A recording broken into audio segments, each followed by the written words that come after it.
actually, I showed him some, because I was in physics base. I'm gonna get valves. I showed him some of my work.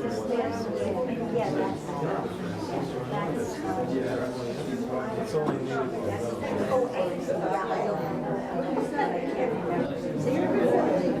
Eleanor's here. Back there. Okay, I'm so glad to see everybody made it here tonight. I want to thank John Marin, especially from the Highland Park Arts Commission, from bringing us like such incredible programs these past 2 years at least.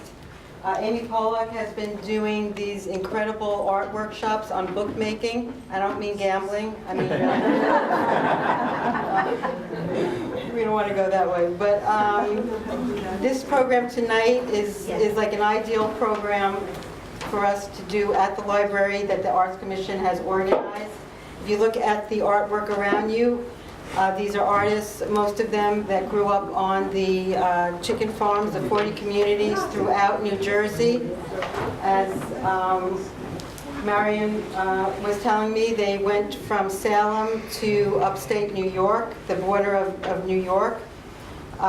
Tonight we have Rena Siegel, Marion Monk, Bill Giacalone, Phil Orenstein, Ellen Rebarber, all who grew up on chicken farms, and their artwork is in this room today.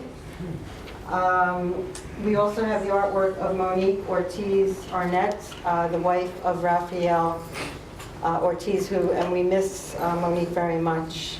We also have some other of her work here. Anyway, I don't want to delay. We have this wonderful panel.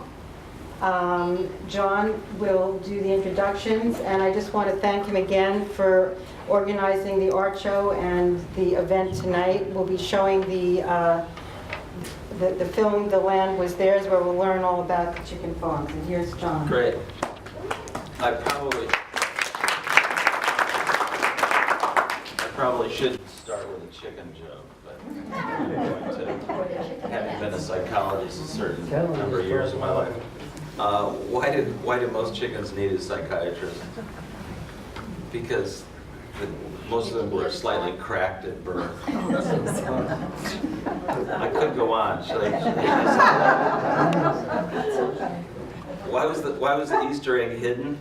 Because it was a little chicken. Okay, I'll stop there for now. I have more though. You might have to beg me to sit down. So welcome everyone. We've done this before at the library. It's always been festive and fun. And you know, I grew up in Iowa collecting chickens and harvesting chickens and milking cows and detasseling corn. So it was sort of a near and dear concept that we'd have so many great artists coming off of chicken farms here in New Jersey, and the rich history of the Mesa Grove School of Art, and 3 waves of diaspora of Jewish chicken farmers from 1890 to 1930, 1950. And then there was a slight little bacterial infection in the 60s, and you know, the preponderance of them sort of went belly up in the middle 70s. But Gloria Dubrovsky, who some of you on this panel know and have participated with at art shows in DC and locally, she wrote a book called "The Land Was Theirs," which chronicles 10 or 12 different Jewish chicken farm areas in New Jersey. And her film reflects the book and vice versa. And some of you knew Gloria more personally. Gertrude. What did I say? Gloria. Gloria, I'm sorry. Gertrude Dubrovsky. See, I didn't know Gertrude more personally. And so they will comment more personally and more in depth than I could. Yeah, the Arts Commission's more than happy to put on programs that actually fit all the famous artists that do live in Highland Park now. Jerry Herniak is also represented in the show in the back. Some of you in the room are good friends with Jerry. He chronicled a funeral for Robert Watts called Fluxus, which is sort of the tail end of the Fluxus movement, which started at Rutgers and extended into New York and around the world. So you might want to check out Jerry's photographs in the back. And I'm going to leave it to our esteemed artists, former chicken farmers, to introduce themselves and give us a sense of the great art that's on the walls here. I have my personal favorites, so it's really been fun connecting with all of them and installing the job. And a big hand for Val Weidman and all the staff.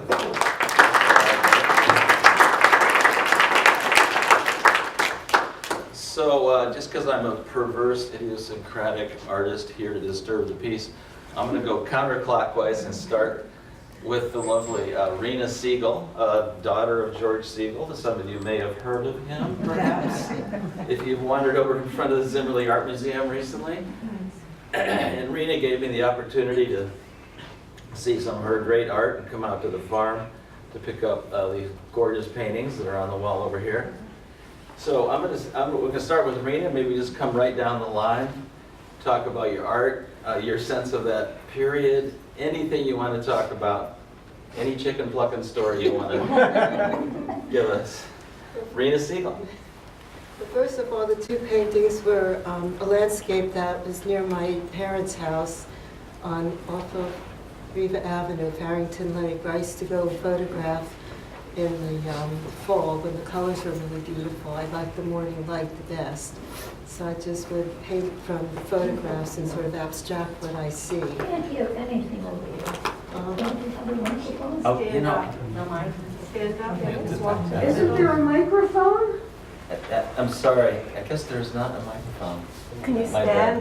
stand in the center? I think Rena, can you stand up and come over to the side, perhaps, and project back? I'm sorry. No, those paintings were taken of Lane Farrington. That's near my family's home. And that's where I would go and photograph it, mostly in the fall when I liked the color. And most of the light, the morning light is what I preferred to do it. And I used to have to wait for the ducks to like land in the lake before I'd photograph sometimes because they were very busy over there with lots of animals. So that's basically what that is. And I grew up on the farm but have some memory of it, but I was very little when it was really working, and I might have been more aware of it when I was maybe young.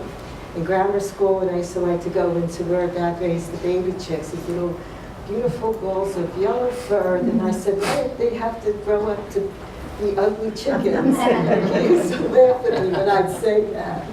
And they said they're very cute and little, and I liked them. And then they went to the other main building after they grew up. And I used to like to feed them when the working man was there, watch them go in a big circle. And not too much of memory of that, but the happenings that took place on the farm when I was still in grammar school. That beautiful, wonderful spring afternoon when everybody came out on buses and cars, and we had performances in our field. And all the kids could participate, and the adults, welcomed us to, be in their performances. And I remember a film that I saw in a museum, and I asked the curator, can I have it? It's like my home movies. It's like what I grew up with.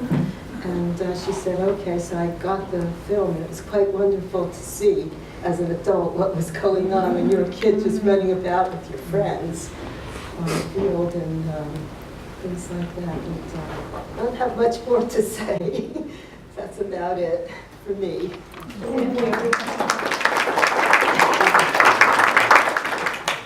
Brenda, could you describe a little bit the present state of the farm?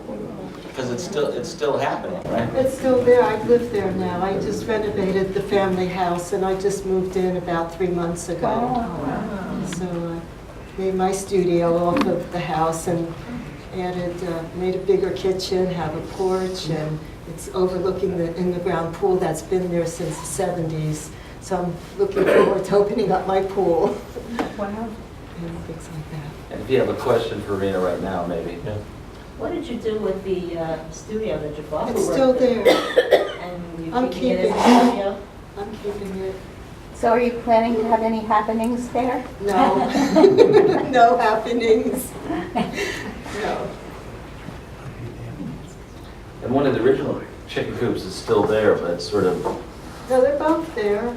right, one was converted more to studios. One was a studio, the other one was sort of like it's falling apart, but it's sentimental. I can't knock it down. That's what I mean, is it actually, It's there. I can do chicken something, house. but I don't want to touch it. that's cool. Thanks, Rena. Actually, of all the chicken farmers, I'm the only one who never lived on the farm.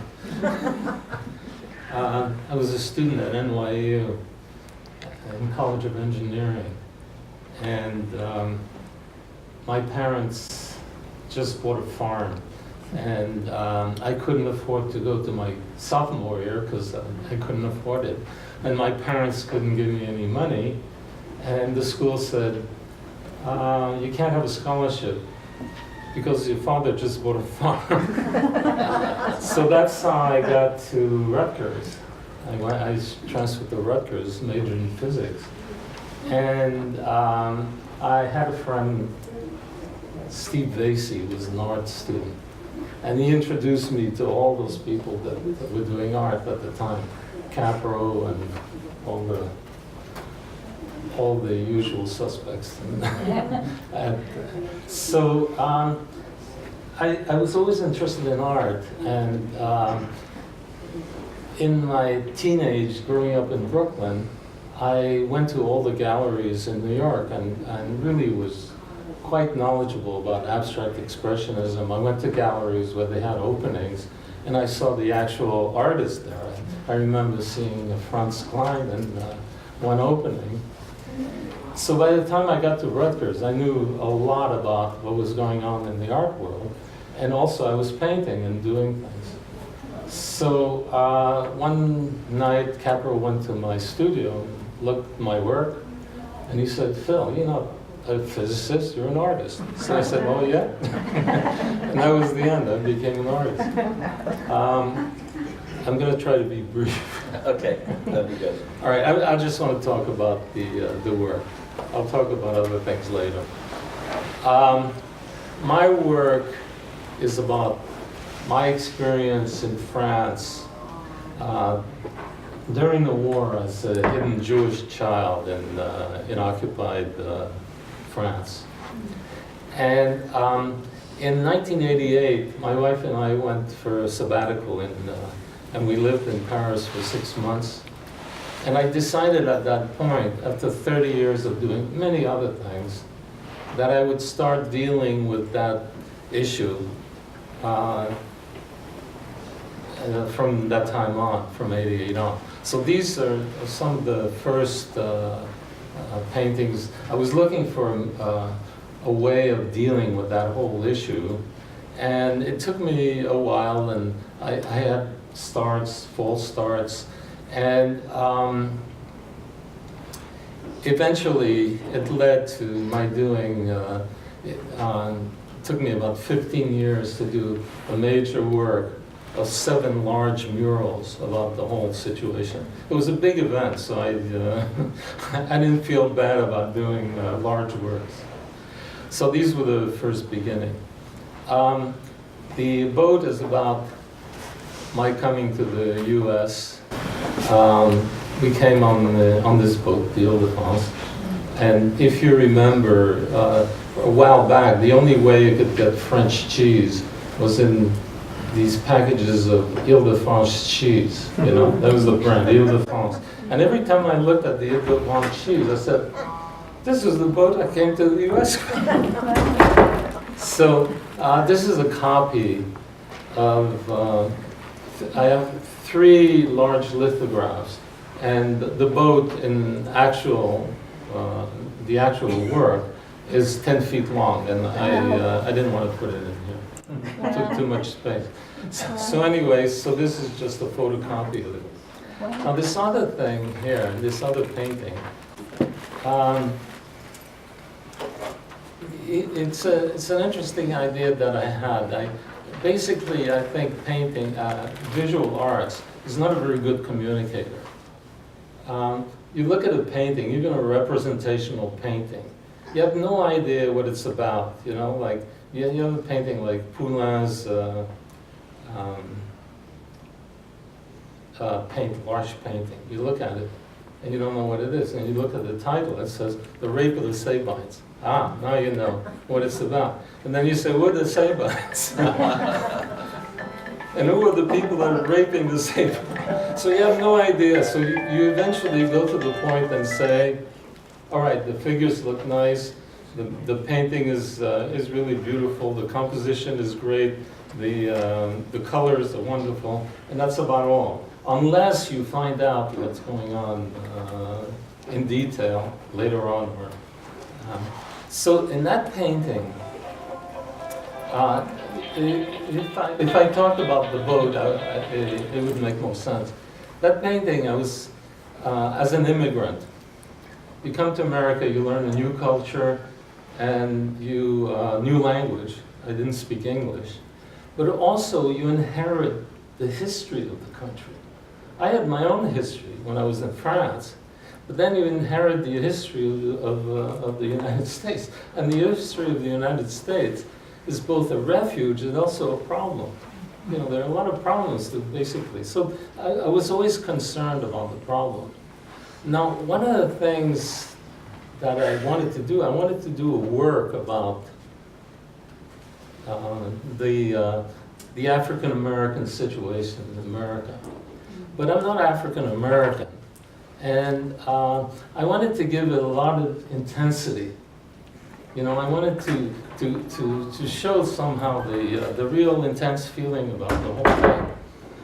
But I couldn't do it with incorporating images from African Americans. So what I did is basically my own paintings. Everything in that painting is what I did with my story. All the symbols, everything is about my story. But then I put a picture of an African American athlete. He's a Rutgers basketball player, and he's shooting a basket. So I put the picture, you know, in it, and let the intensity of my feeling. And anybody who looks at this stuff, I have no idea about my ideas or my work, but you look at the picture, and I called it the Black Athlete, and immediately you put your own experience of a black athlete into that painting, even though the picture itself has nothing to do with the black athlete, except the picture of the black athlete. So that was a way of pointing out that you really can't visually understand what the work is about, except the little clues that you get from the title or from images that you can recognize. So in that way, yes? So the number 3. You want to know? Yeah. You want to know And the the symbol? 6943. Hmm? And the 6943. I Well, wouldn't feel like I want to know in more my about work, that. I have several things. I have references to art. I have references to my family, and I have references to the war in France. One thing that I don't do at all is give any kind of Nazi symbols, nothing. I do it surreptitiously. I'm dealing with France, I'm not dealing with Germany. Germany, whatever responsibility the Germans or anybody else can do it. But I'm mainly dealing with the way France behaved. And the 3 for me at this point represents the Third Reich. You know, but it's also, if you look at the 3, of all the numbers, it's the most anthropomorphic number. It looks like an angry face, you know? And I've used it in different ways, almost from the time I was at Rutgers, just number 3. At one point I had a painting with the number 3, and John Ciardi, who used to be poet laureate at Rutgers, he looked at it and he said, my number 3, and he said, oh, Babe Ruth's number. Okay. Interesting. Thanks, Bill. Thank you. Any other questions for Phil? Yes. Yes. What's the 6943? 6943 is a reference, an art reference. that very few people have found, except one person. One person figured it out.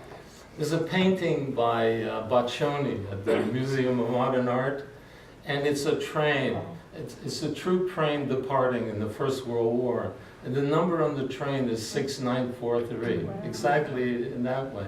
But I use it as a number, like a number, you know, tattooed numbers or other numbers, because during the war,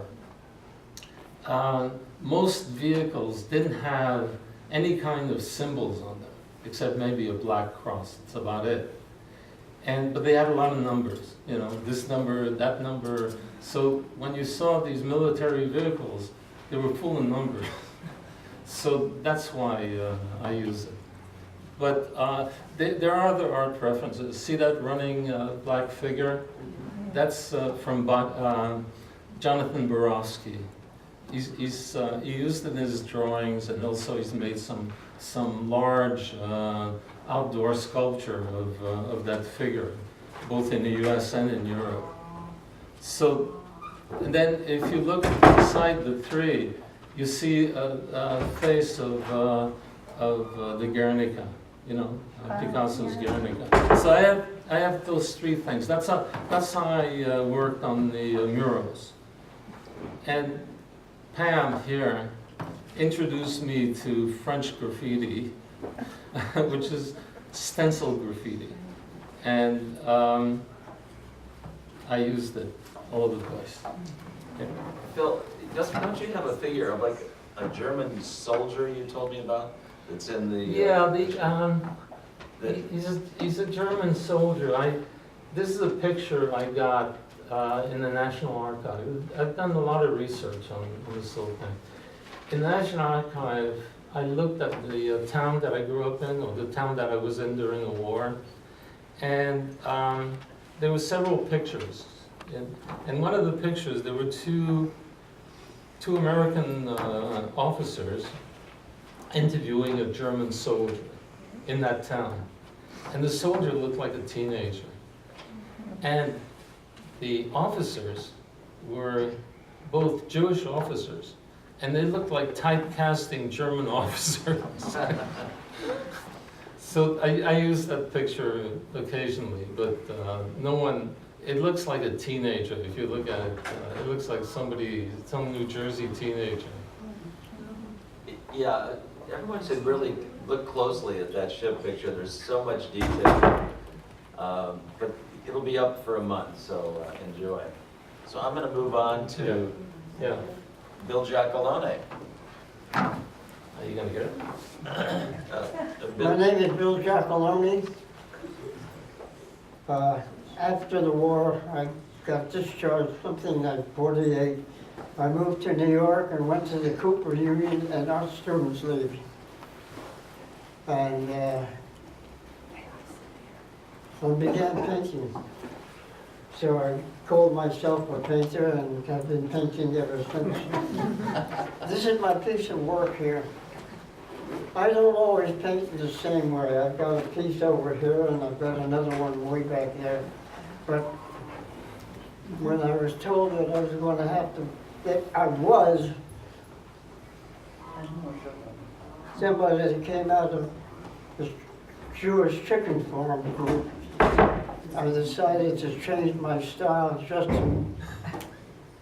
to do that. And there's a chicken coop that my grandfather built. He came over from Russia, and he didn't know what to do, so he went into what all Jewish chicken farmers do. They go into chicken farming. So that's my chicken farm. It was off Plainfield Avenue, a place which was all of Jewish refugees from Russia, and most of them were either anarchists or communists. My mother was an anarchist, and she was the recording secretary of the group, the anarchist group. And the reason she was the recording secretary, she was the only one who could read and write English. So anyway, that's my piece. That's chickens. That's chicken coop that my grandfather built, and this is me.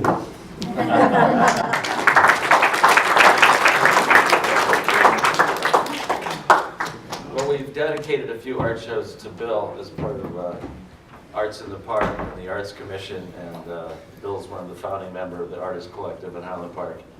And he's only 96 years old and still creating art. So we turn it over to Ellen Marie Barber.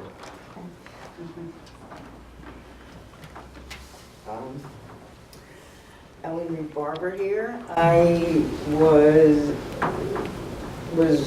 grew up on the farm on Hose Lane. My parents bought the farm in 1931. I was just an infant at the time.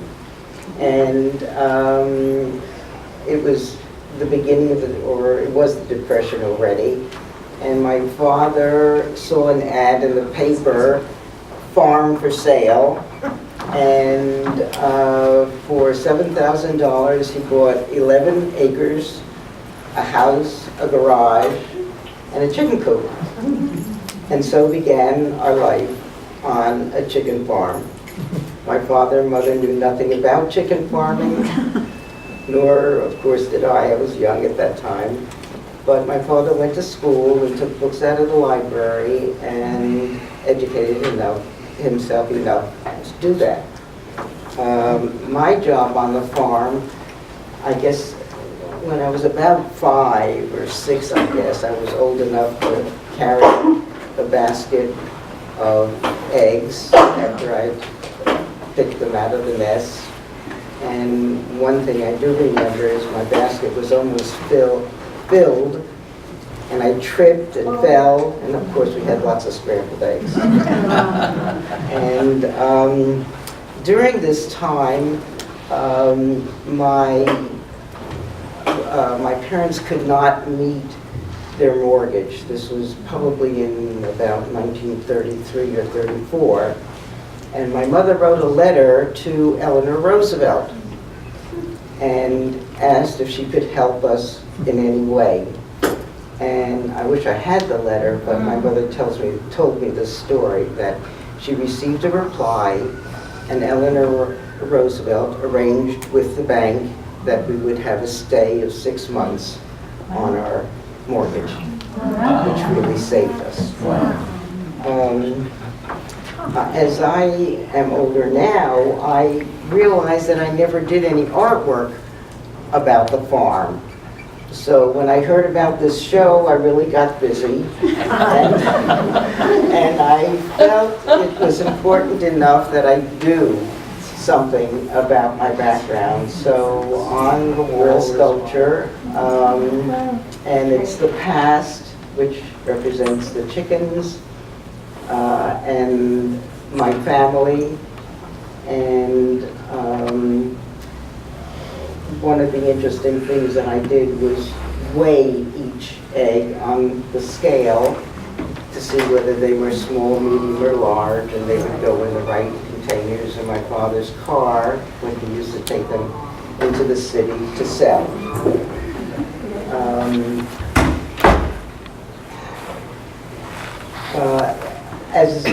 I don't remember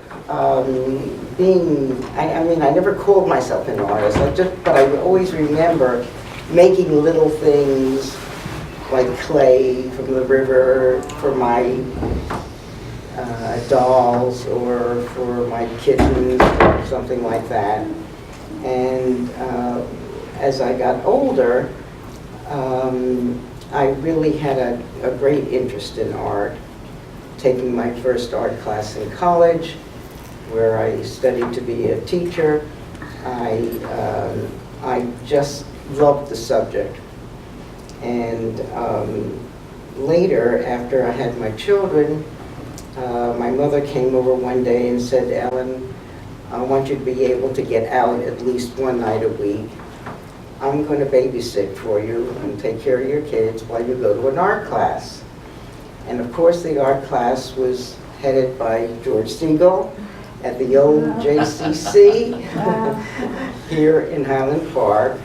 And every Tuesday night, I'd travel with my case of of paints, and we would paint and paint and talk and talk. And your dad was the best talker. And he also introduced us to music, great music. He loved Gregorian chants and Bach and Beethoven. So not only did I get a fine art education, meeting a wonderful teacher, but I had an understanding of many of the other things that go into art making. And now since I retired, I took classes I knew exactly what I was going to do. I had spent 33 years here in Highland Park teaching, and I knew that I wanted to take an art class, but to make three-dimensional large sculptures. So I took the class at Middlesex County College.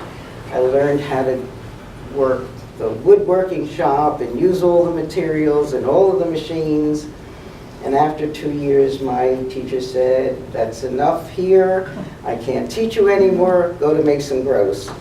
And off I go to Mason Gross, and there I also had a wonderful teacher, Ruby Serra, and he pushed us like no one else. And some of my work is still on my lawn. And now I don't make big things because I can't reach them or get on ladders like I used to. But I wanted to just go back to one little story in George's class.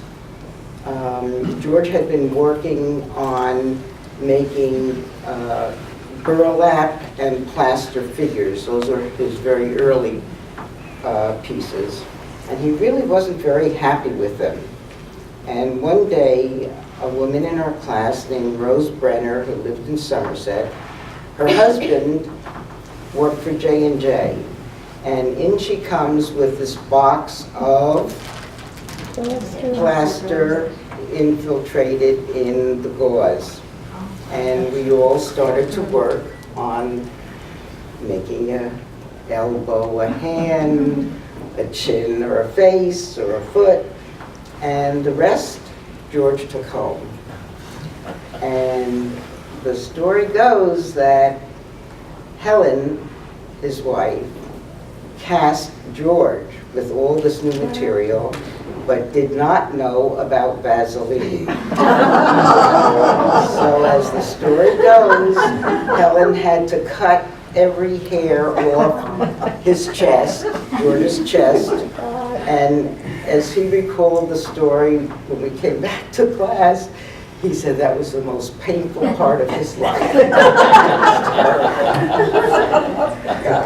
Which brings me to the present, which is what I am doing now. And I have my studio in my house, and I love going down. I'm doing mostly glass, fused glass, and I have one piece that's fused glass and the other which is copper. And I owe a lot of gratitude to George, who encouraged me, or if I needed something, I could call him and talk to him. He was a wonderful, wonderful person. And I was just grateful that I had him as a teacher. And that's my story.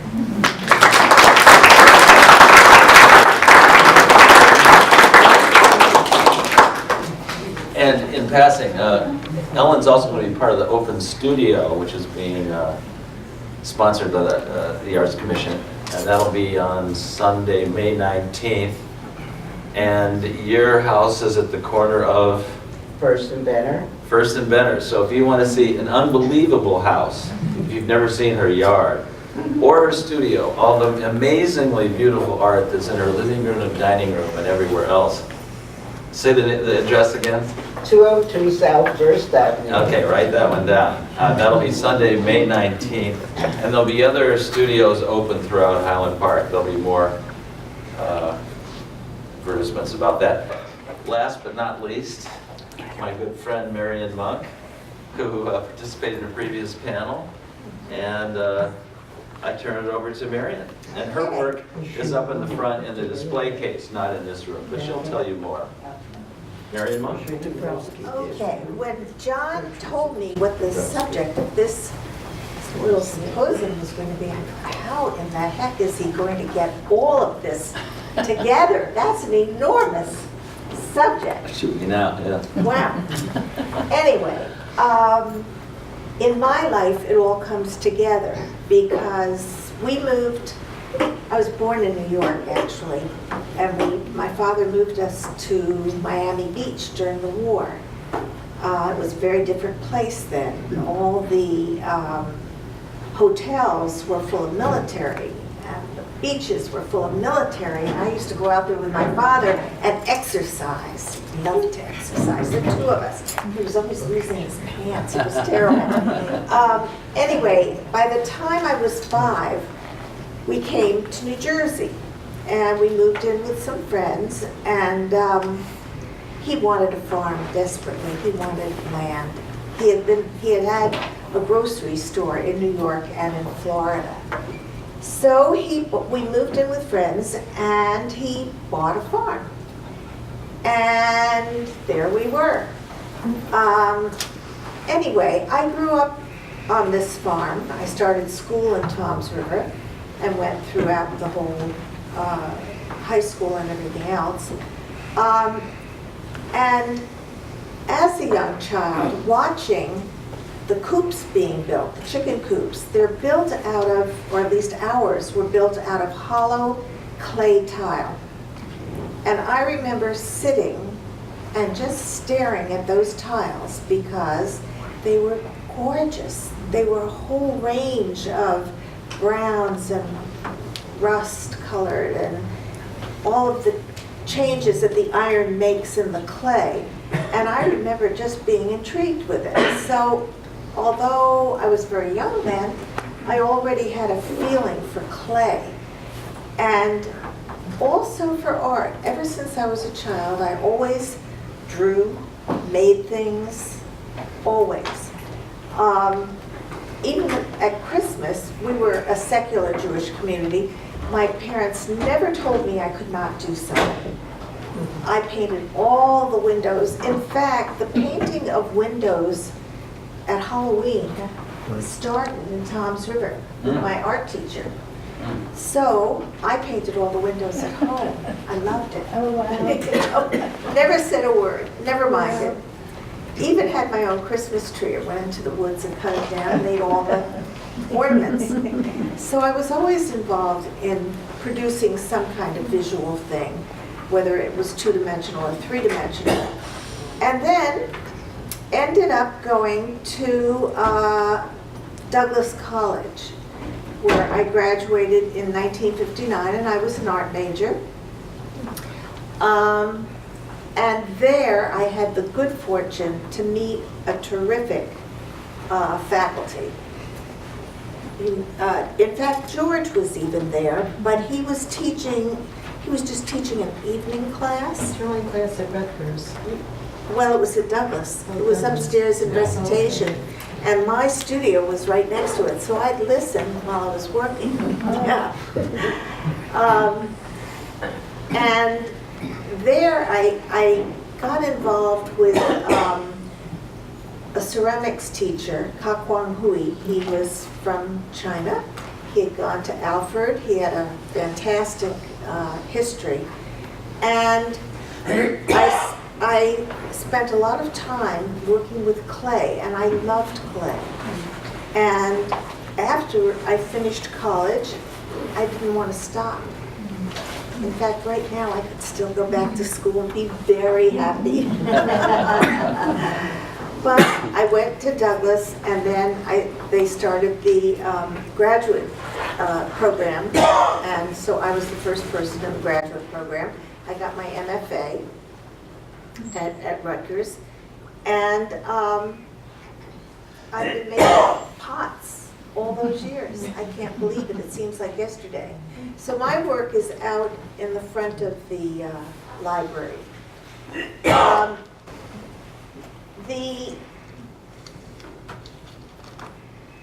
Well, there was a woman, Gertrude Dubrovsky, who lived in Princeton. She was a sociologist.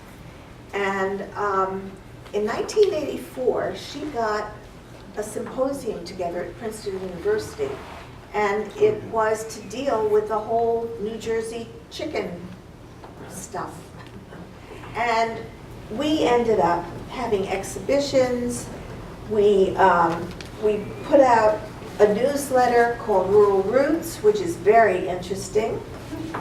And Gert wrote a book called The Land Was Theirs, and later we're going to see a film based on this book. They are mostly interviews with various, I have to say, elderly Jewish farmers, yeah, which I want now. How did it happen? You can take the girl off the farm, but yeah. No, you cannot get me off the farm. I'm still on the farm. I'm still there. So she wrote this book, and a film was made interviewing all the farmers, or many of the farmers. I'm really sorry I didn't have my father interviewed, but I didn't. But I was involved in making the film. And then I curated an exhibition called Agriculture. And it was at the unfortunately named Klotznick Museum. No. Yes. Don't lie. Come on. It's true. You're too old to be telling fibs on a Thursday night. Yeah, the Klotznick what? Klotznick Museum. The Jewish Klotznick. Here it is. The name Brit Klotznick National Jewish Museum. I would have changed my name. Anyway, we had a wonderful exhibition, all kinds of work. Two-dimensional, three-dimensional, crafts, because, you know, the Jews on the farm had a lot of free time in the evening, and they had a knowledge of tools.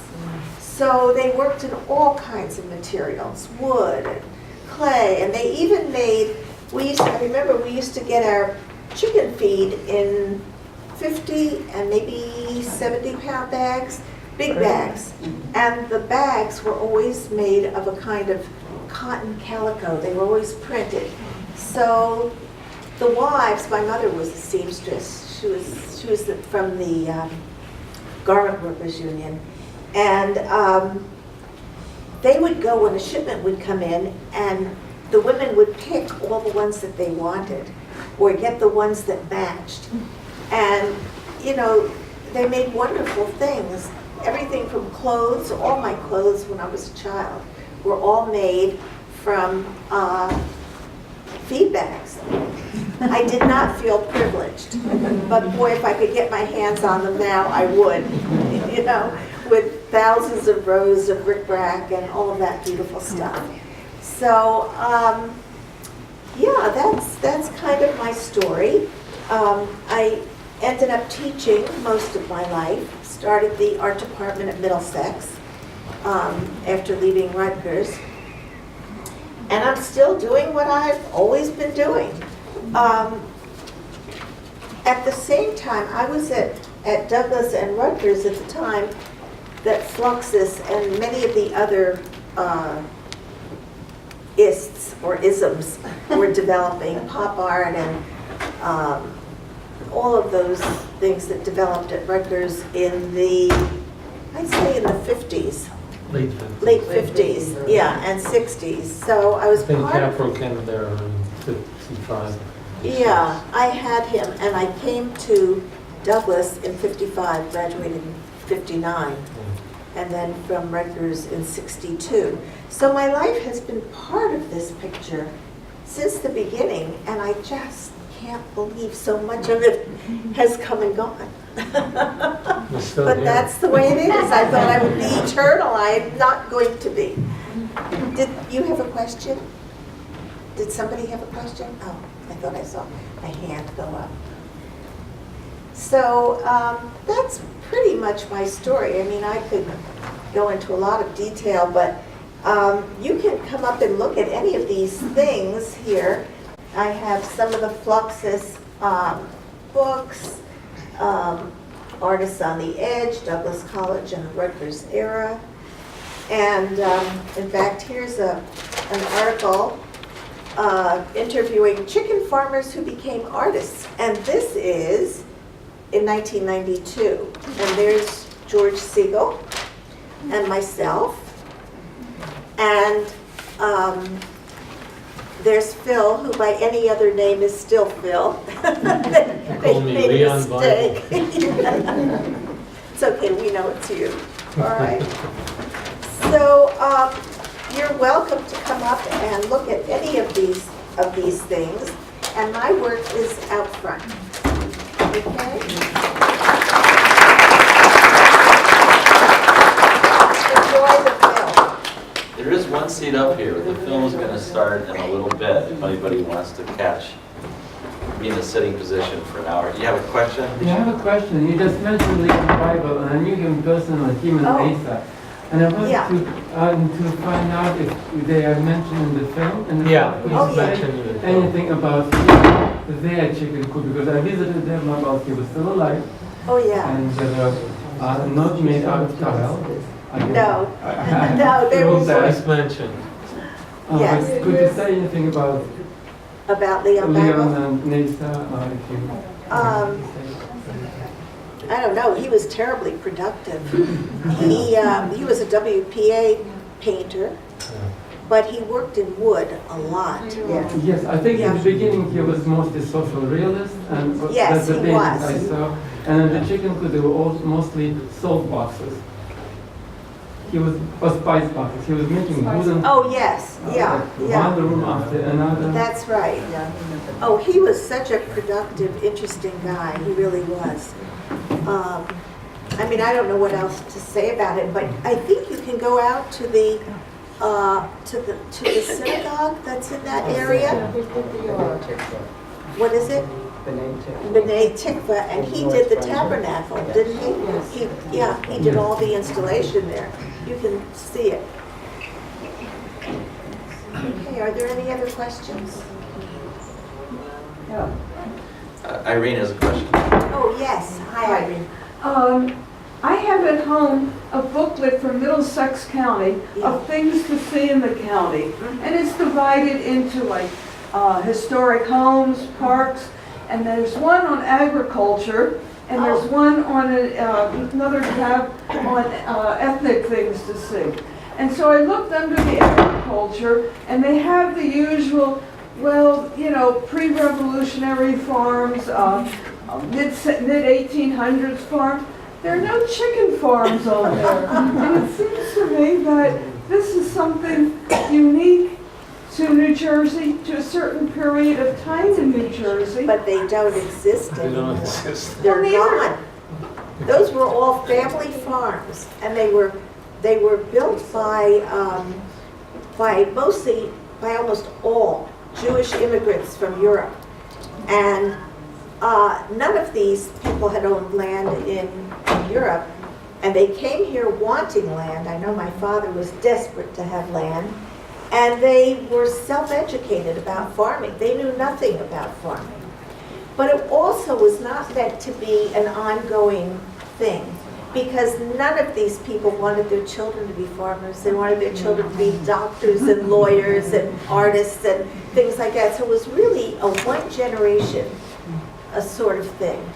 But there should still be some sort of, I don't know, museum, something, a remnant of a building dedicated to this era, because politically and economically and artistically, it was such an interesting experiment. Yeah, politically it was. It was a very political time, yes. It wasn't just chicken, it was other farms. There were cattle farms, there Yeah, were but not many. vegetable farms. It was still, Yeah, it wasn't just chicken. no.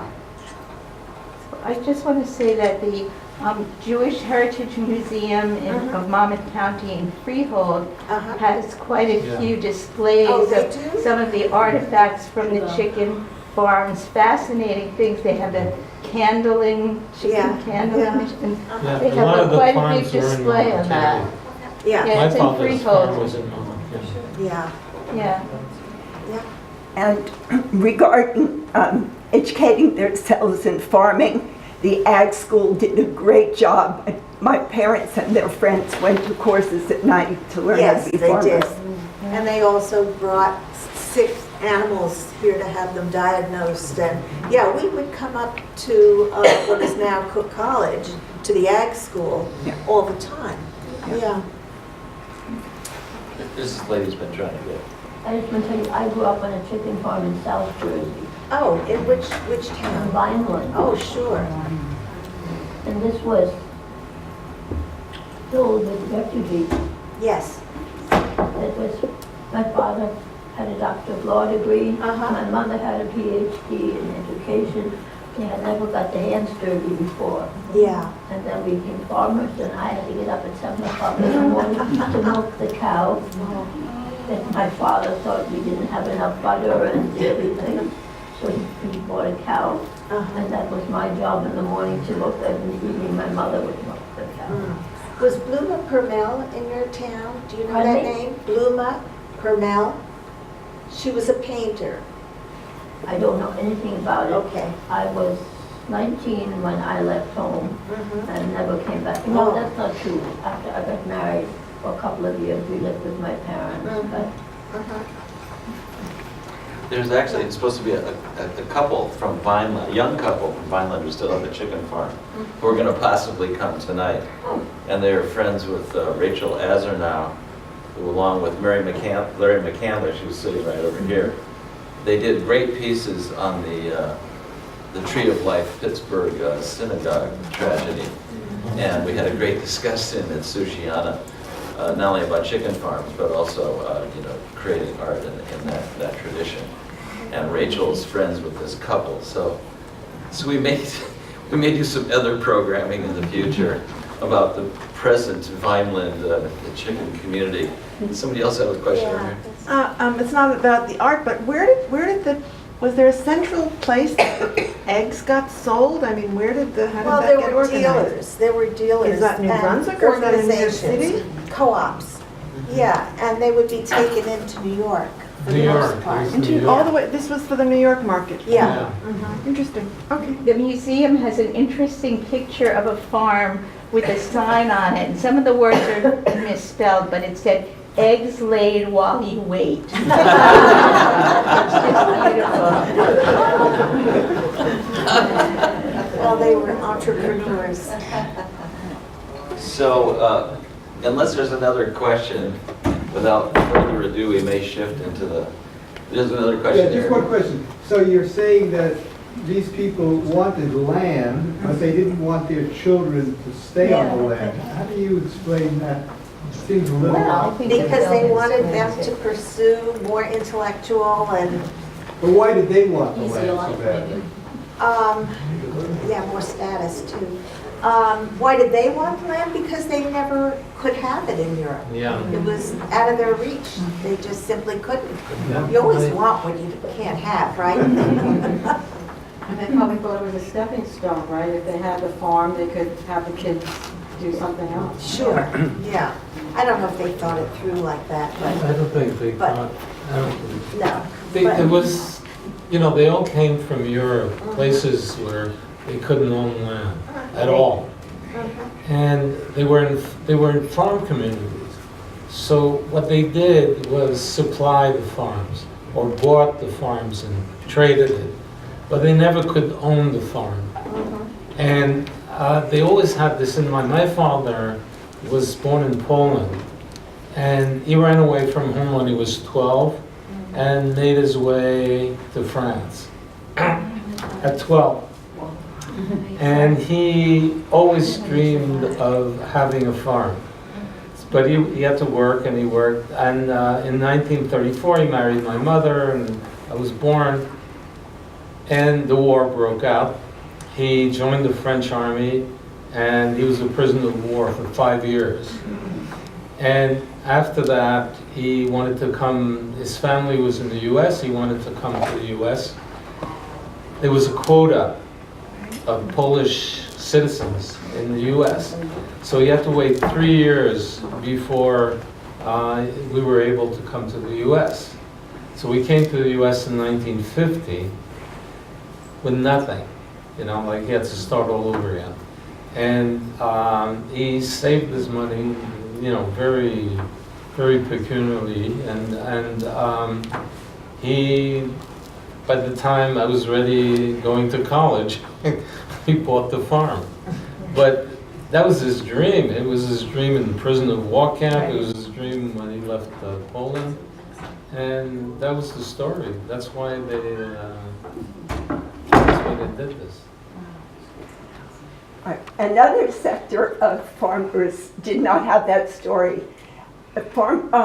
American-born Jews in New York City were small businessmen. They were small businessmen, that's what they did. Because it was rationing during World War II, the government offered low-interest loans to go into farming to produce food for the country. Everybody in Farmingdale and Lakewood that we knew were Americans. They went into it as a business, and then when the farms failed, they all became teachers, accountants, and so on, but these were also American-born. Yeah, you'll see in the film that they sort of slice and dice various kinds of Jewish diaspora. And, you know, some were communists, some were farmers, some were poets, and that they had these intense discussions. And they all had different, you know, it wasn't a simple community. It was maybe 6 or 7 different kinds of communities, but all living on the farm and acting collectively, you know, to survive. Yes. Harold? It's a question for anybody. If you were a chicken, would you have had a better life back in those chicken farms today? Or? Oh, You talk about Europe and America today, or? Chicken farms today, of course. Yeah. Our chickens just run around the yard. No one wants to be a chicken. Boy, beg? No. They were small family farms. And they tasted better. Yeah. Well, maybe one more question, and I think we're going to shift. Any more questions? Go for it. I think Fran and Val have run to the hills here with the remote. Yes. We're ready when you're ready. She said press play. She just said press play, so I'm going to just press play. Yeah, she was saying that it could be operated from the remote. You need to come around so you can see them.